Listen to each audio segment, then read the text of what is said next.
Spanish? Los Paraná. Turn camera.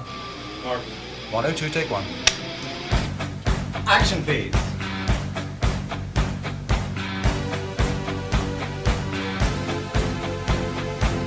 Action, Just doing anything? no, sorry.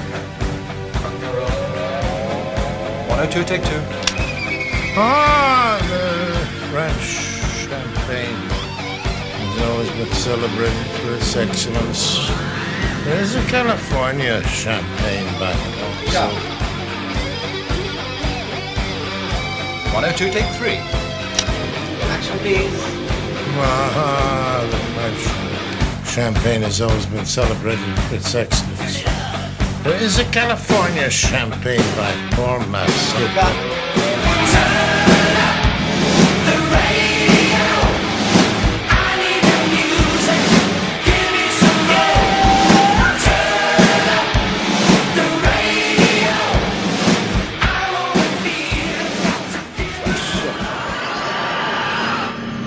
Why do we gravitate towards such things as television, film, or radio? Could it be the idea of a journey? Or maybe it's the adventure itself?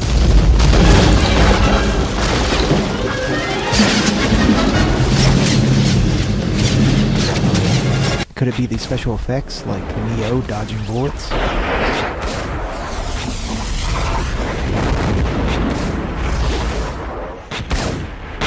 Or maybe the sheer terror? Wendy, I'm home. Maybe it just all falls back on a really good performance.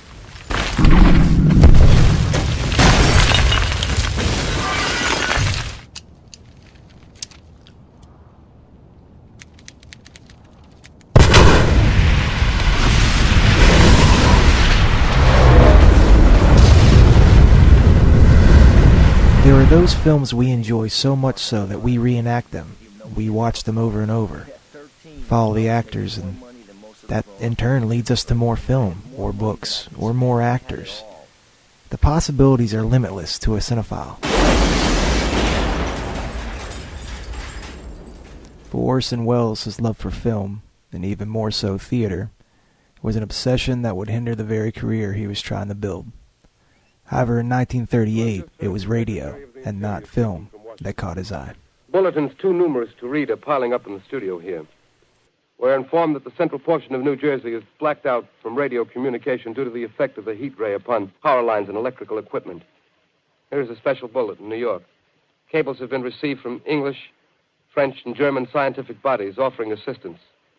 Astronomers report continued gas outbursts at regular intervals on the planet Mars. The majority voiced the opinion that the enemy will be reinforced by additional rocket machines. With the War of the Worlds broadcast, Orson would ride a wave of stardom only he himself could have created. What do you think, Mr. Rose? I'm, of course, surprised that the H.G. Wells classic, which is the original for many fantasies about invasions by mythical monsters from the planet Mars, I'm extremely surprised to learn that a story which has become familiar to children through the medium of comic strips and many succeeding novels and adventure stories should have had such an immediate and profound effect upon radio listeners. Nero cringes. And it was his obsession with performance that led him to take parts in many films for fast cash, just to fund his own ongoing projects. Which brings us to The Third Man.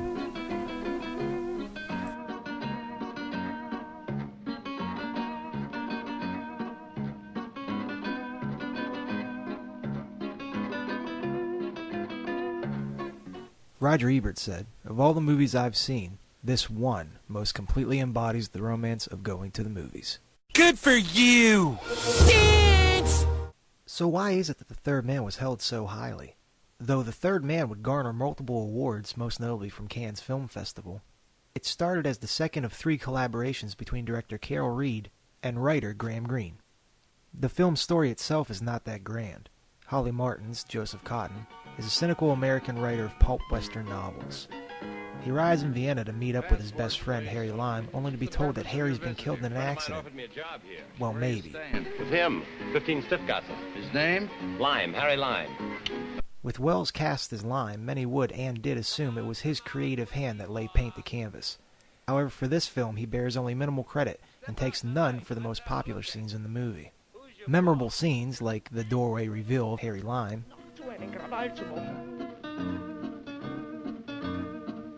Harry! and the infamous ending cemetery scene, are all that of Carol Reed.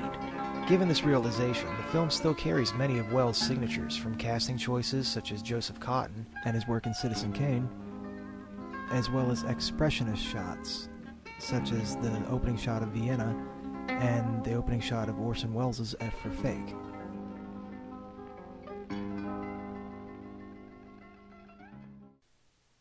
So what then? Orson arrived in Vienna late, with only 2 weeks to film. All because he was working on Othello, which he was raising money for by doing The Third Man.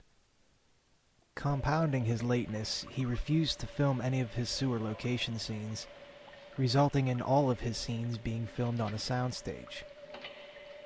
Orson's minor contributions to the film can be seen and heard. Wells admits that he did think of the fingers through the grill scene, and he also ad-libbed the best speech of the entire film on the fake Ferris wheel on the soundstage. That awful. Well, what the fella said. In Italy, for 30 years under the Borgias, they had warfare, terror, murder, and bloodshed, but they produced Michelangelo, Leonardo da Vinci, and the Renaissance. In Switzerland, they had brotherly love. They had 500 years of democracy and peace, and what did that produce? The cuckoo clock. So long, Holly. Only to reveal later that he had been misinformed as to the origins of the cuckoo clock.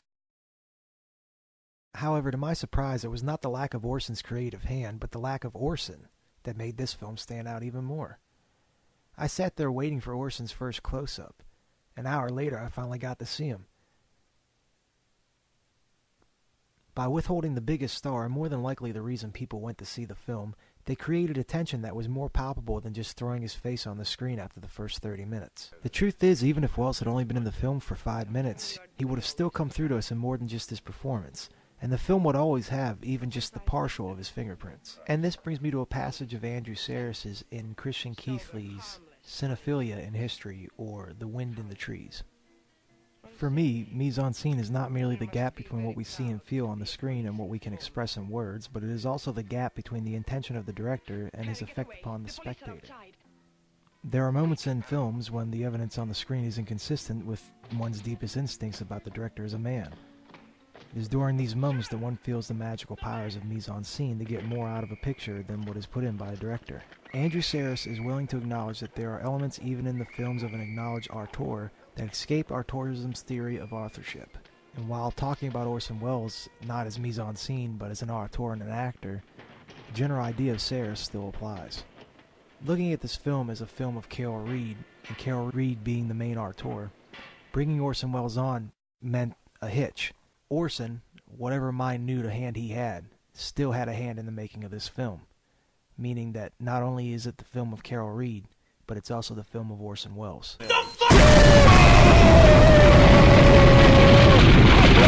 The Third Man is one of Welles' last great films of his career as it slowly began to get more complicated. The studio system didn't want to deal with his aloof, outlandish, and often flaky behavior.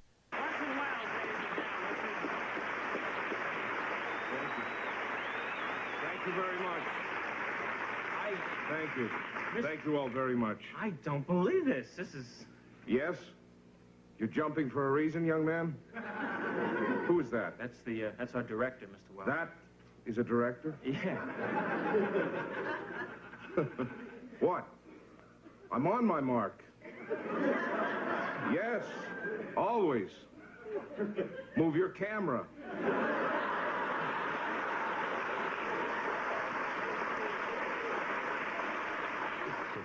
Orson would never make another Kane or War of the World broadcast, and would come to despise the entertainment industry while still attempting to work in it.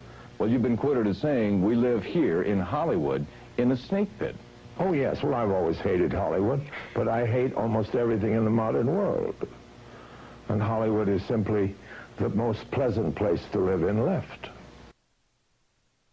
The Third Man is a film that is loved because it decided to take its most intriguing star and cast him in the smallest, most important role they could. Without Orson Welles, Harry Lime would be just another villain. With Orson, he's a tragic soul. Tell me, have I reached the artist in you?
I never knew the old Vienna before the war with its Strauss music, its glamour and easy charm. Constantinople suited me better. I really got to know it in the classic period of the black market. We'd run anything if people wanted it enough and had the money to pay. Of course, a situation like that does tempt amateurs, but, well, they can't stay the course like a professional. Now, the city, it's divided into 4 zones, each